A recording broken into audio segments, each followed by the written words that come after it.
Alright, gamers, keep on rolling, baby. You know what time it is.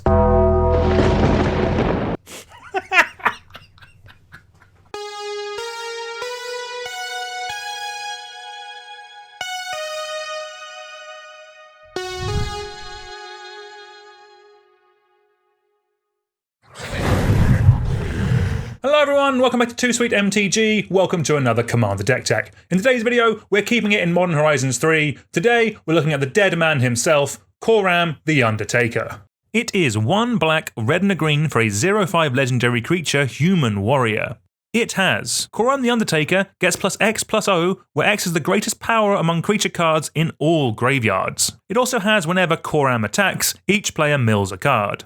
As well as, during each of your turns, you may play a land and cast a spell from among cards in graveyards that were put there from libraries this turn.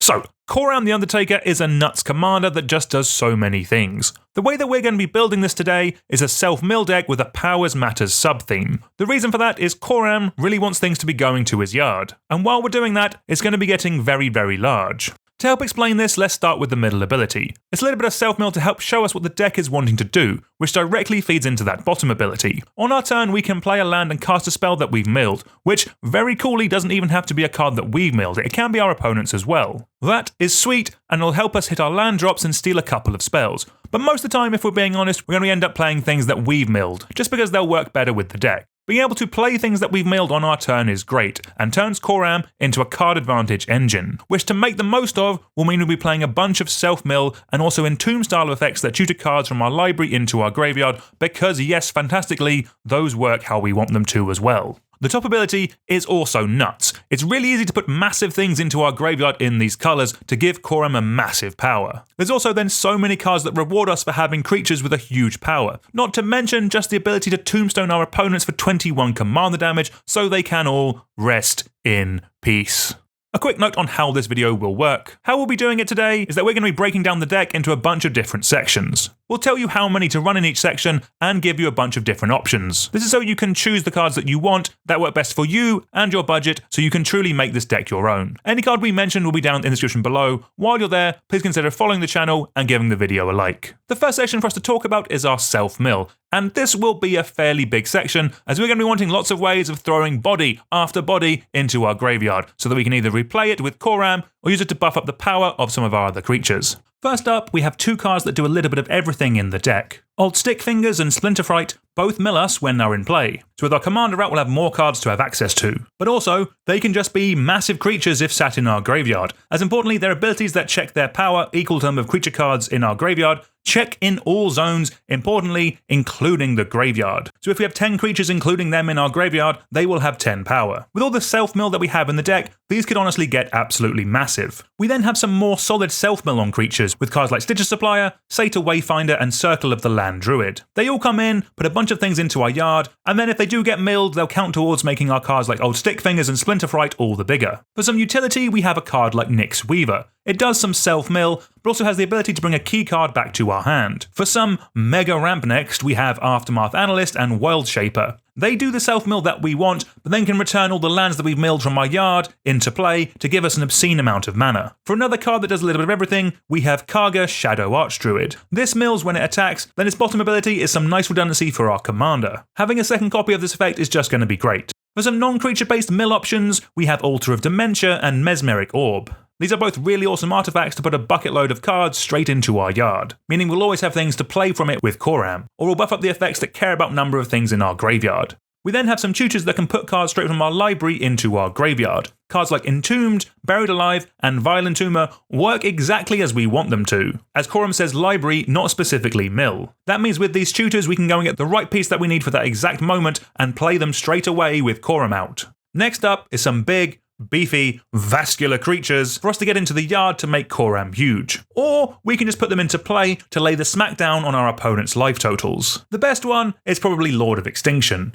In play or in our graveyard, it's just going to be absolutely huge. As far as I'm aware, this is the only option that counts every card in every graveyard, which is just going to make it absolutely massive. Next up we have the big red machine in Malignus, another creature with the potential to be massive as its power is half the highest life total rounded up. Making Coram have 20 power is going to be pretty good. Next up we have a card that I really like in Titanoth Rex. Why this is great is that it can cycle itself from our hand into the bin if we ever draw it. When we do, it'll importantly give Coram trample, and then at a minimum give it 11 power. We then have a bunch of other creatures with a super large amount of power and toughness.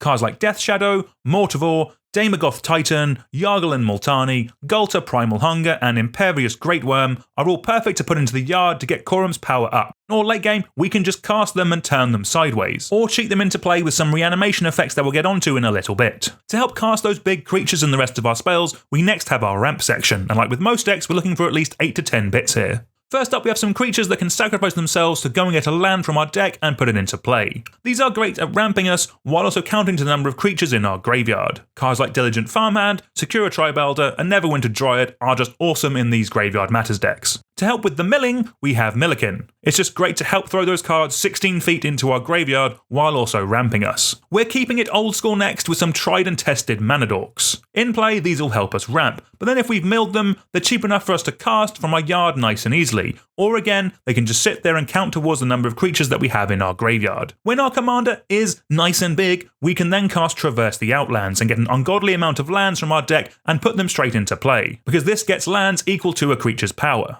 Another great way to use all that power is by attaching the Reaver Cleaver to it. When the creature is equipped to connects, we would make that amount of treasure. Again, ready for us to use to cash in on another big creature. Then for a bit of variety, we have some ramp growth effects to top things off. Specifically, I like things like Farseek and Nature's Law that can go and get non-basic lands and put them into play. These are fantastic for a little bit of fixing. Our next section to touch on is our card draw section, and we don't need too many here, mainly because the self-mill is also a form of card selection and card advantage in this deck, but there is a couple of really good options that it's worth considering. First up we have spells that draw us cards equal to a creature's power, which, as we've hopefully proven, will be quite a lot. Garruk Primal Hunter can -3 to draw us a great amount of cards, whilst Ultimate is also a pretty solid backup win condition. We then have Rishkar's Expertise, which again will draw us a load of cards, but then lets us cast a 5-drop for free as well. We then have some effects that let us sacrifice a creature to draw cards equal to its power. Cards like Life's Legacy, Shadowheart, Dark Justicer, and Greater Good are all going to be fantastic with the large beefy creatures that we're going to be running, and will really draw us a bucket load of cards. Honestly, do it once, draw 20 cards, and you're basically set for the rest of the game. Next up is our interaction section, and like with most decks, we want to start with around 8 bits and then go up from there the more competitive that our playgroup is. There are so many good instant speed bits of interaction in Jund that you could consider running, but personally, I would want to run a bunch of these effects on creatures. Just because again, if we mill them and they stick around in our graveyard, they will buff up our creatures that care about the number of creatures that we have in the graveyard. There's so many really cool options for you to choose from, you can find the ones that work best for you and your budget. Again, for board wipes, there's a ton of generically good options in these colours, but ones that I specifically like are Mandate of Abaddon and Chandra's Ignition. These deal damage to other creatures based on the power of a creature that we control. What this means is when Coram is utterly huge, it can chair shot every other creature out of the game. Our next section is some recursion. This basically will help us get back some key spells or some large creatures. For some straight up creature reanimation, we have Reanimate, Animate Dead, and Victimize. These are all fantastic options in these colours and perfect for bringing back a beefy threat straight into play.